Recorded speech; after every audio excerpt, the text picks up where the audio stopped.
Learning. अब देखिए इसका इंपैक्ट हमारी सोसाइटी पे क्या हो रहा है आने वाले दिनों में कि 10% off the entire world artificial intelligence will take over, 8% control the human mind. अब देखिए ह्यूमन माइंड को कैसे कंट्रोल करेंगे, क्योंकि डेटा है, अब उस डेटा के जरिए कंट्रोल करना। जैसे हम एग्जांपल दे रहे हैं, सोशल मीडिया के जरिए इंसान को माइंड को कंट्रोल किया जा रहा है। हम मीडिया में दिखा रहे हैं एक बार बार एक चीज को, उसको दिमाग में बैठ गया, तो हम गलत चीज को भी देंगे तो वो गलत मान जाता है। तो डेटा के जरिए कंट्रोल करें। अब एक डिवाइस ऐसे बनने जा रहे हैं फ्यूचर में, फ्यूचर की बात कर रहा हूं, कि एक सिग्नल भेजा हमने और आपके माइंड को कंट्रोल कर लिया। मान लीजिए कि आपका दोस्त आया और कहता है कि हमें चाय पीना है, जबकि आपका मन चाय पीने का नहीं है, तो आपने एक सिग्नल भेजा उसके ब्रेन पे और उसको डेटा को मैनिपुलेट कर दिया और कह दिया कि चाय पीना सेहत के लिए हानिकारक है। तो वो स्टूडेंट अब कहता नहीं दोस्त अब चाय नहीं पियेंगे। इस तरह से आपने कंट्रोल कर लिया। या अपने होम में मान लीजिए हस्बैंड है या वाइफ है, उनको कोई सामान खरीदना है और आप चाहते हैं कि उस सामान को ना खरीदें, आप डायरेक्टली मना नहीं कर सकते, एक सिग्नल भेजिए और उसके बारे में निगेटिव कर दीजिए ताकि वो सामान अच्छा नहीं है, तो अपने आप मना कर देंगे। तो इन दिस वे आपके माइंड को हम कंट्रोल कर सकते। फ्यूचर में रिसर्च चल रहा है। अब बात करते हैं लोग कि आर्टिफिशियल इंटेलिजेंस से सब कुछ तो कर सकते हैं आप, क्या मशीन को इमोशन दे सकते हैं इंसान की तरह? यस, अब ये पॉसिबल हो सकता है।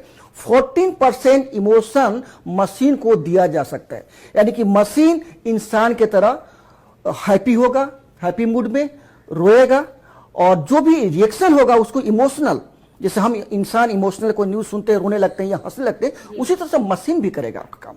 तो ये आपका फ्यूचर है। तो ये इस आज के डेट में जो आर्टिफिशियल इंटेलिजेंस बहुत ही पॉपुलर हो गया है और लोग इसको यूज कर रहे हैं हर फील्ड में। जैसा कि आपने बताया कि किस तरह से ये काम कर रहा है, और कहा भी जाता है कि जो आर्टिफिशियल इंटेलिजेंस है वो ना सिर्फ एक तकनीक है बल्कि हालात के हिसाब से वो फैसले लेता है। जैसे इंसानी दिमाग, अभी आपने भी बताया कि हालात का जायजा लेके फिर कोई फैसले लेता है, वैसे आर्टिफिशियल इंटेलिजेंस भी काम करता है। तो किन किन एरियाज में इसका ज्यादा इस्तेमाल किया जाता है? आज के डेट में देखिए सबसे ज्यादा जो मेडिकल साइंस में लोग यूज कर रहे हैं।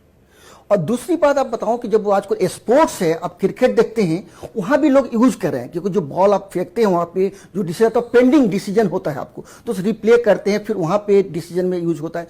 अभी मैं एक बात बताऊं आपको, इसका जो कंसेप्ट सबसे ज्यादा इस्तेमाल हो रहा है वर्चुअल हॉस्पिटल में। लॉकडाउन के बाद ऐसा सिचुएशन हो गया लॉकडाउन में कि डॉक्टर पेशेंट के पास नहीं जा रहे थे, क्योंकि उनको लग रहा था कि उनको वो भी बीमार पड़ जाएंगे। उसको देखते हुए आपने देखा होगा थर्मामीटर जो है आपको दूर से स्कैन कर लेता था, और हॉस्पिटल में लोगों ने क्या किया, वर्चुअल डॉक्टर बना दिया। जो वर्चुअल डॉक्टर क्या करता है, एआई बेस्ड डॉक्टर है जो आपको डायग्नोस करेगा। देखिए हम क्या होता है कि जब हॉस्पिटल में जाते हैं तो सबसे पहले डॉक्टर क्या करता है, टेस्ट कराता है, लिखता है टेस्ट के लिए। तो टेस्ट कौन करता है, मशीन करता है। जब टेस्ट का रिपोर्ट आता है उसमें नॉर्मल है और या जो भी है वो पूरा कंपेरिजन होता है, तो डॉक्टर उस कंपेरिजन को लेकर वो प्रेस्क्रिप्शन लिखता है। तो साइंटिस्टों ने कहा कि अगर डॉक्टर मशीन पे डिपेंडेंट है तो हम क्यों ना मशीन के जरिए ही पेशेंट को ट्रीट करें।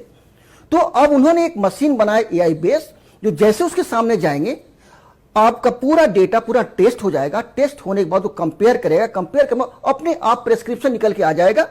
यहां तक कि ऑपरेशन करने के लिए डॉक्टर्स वहां बन चुके हैं, इंजेक्शन लगाने के लिए नर्स। तो वर्चुअल हॉस्पिटल ऑलरेडी एस्टेब्लिश हो चुका है बहुत कंट्री में। तो इन दिस वे, और उसके बाद आप देखिएगा और भी फील्ड है जहां पे इसको यूज किया जा रहा है, वेदर फोरकास्टिंग में भी यूज किया जा रहा है आपको। तो मैं